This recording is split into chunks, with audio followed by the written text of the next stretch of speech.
It's back to school season, y'all, and really that means that we have a lot of really long nights ahead of us and a lot of preparation to get done.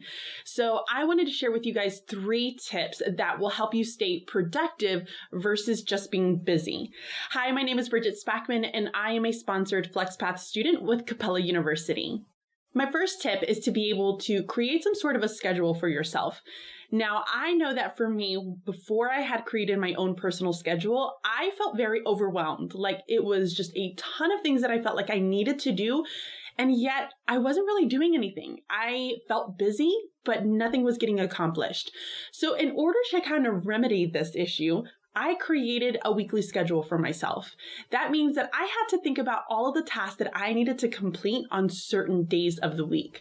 For instance, on Mondays, I needed to make sure that I had my lamination picked up from the library from the previous week. On Tuesdays, I started preparing for my next week's lessons. On Wednesdays, I wanted to make sure that I had all the materials ready for my parent volunteer the next day.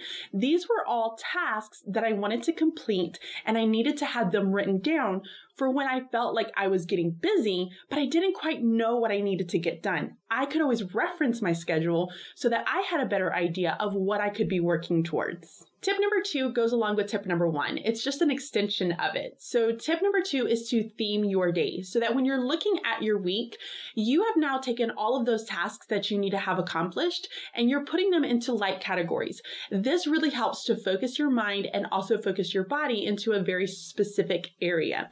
What it also does for you is it makes sure that you get everything accomplished that you need to get accomplished. A lot of the times when I wrote down lesson planning and I would try to lesson plan throughout the entire week, I would oftentimes forget to plan for certain areas.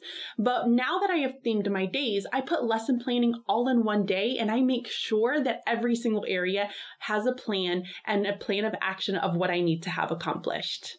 Tip number 3 is going to be one that most of you are not going to like. And to be honest, it was a really big challenge for me when I first started trying to do this.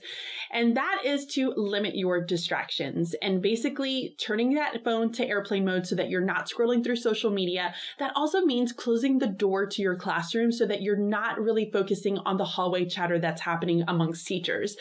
Really get yourself to focus in on the tasks that you have to get completed. Now you can give yourself a reward after about an hour or so of really focused hard work to go outside, talk with your neighbor next to you, scroll on social media if you have to for 15 minutes, but then try to get yourself refocused on what you need to get accomplished. So those are my 3 tips to help you be productive for back to school season. I hope that you guys enjoyed them and make sure that you head over to Michelle's video with Pocket Full of Primary to see her tips for this back to school season. Guys, thank you so much for watching. My name is Bridget and I'm a sponsored FlexPath student at Capella University.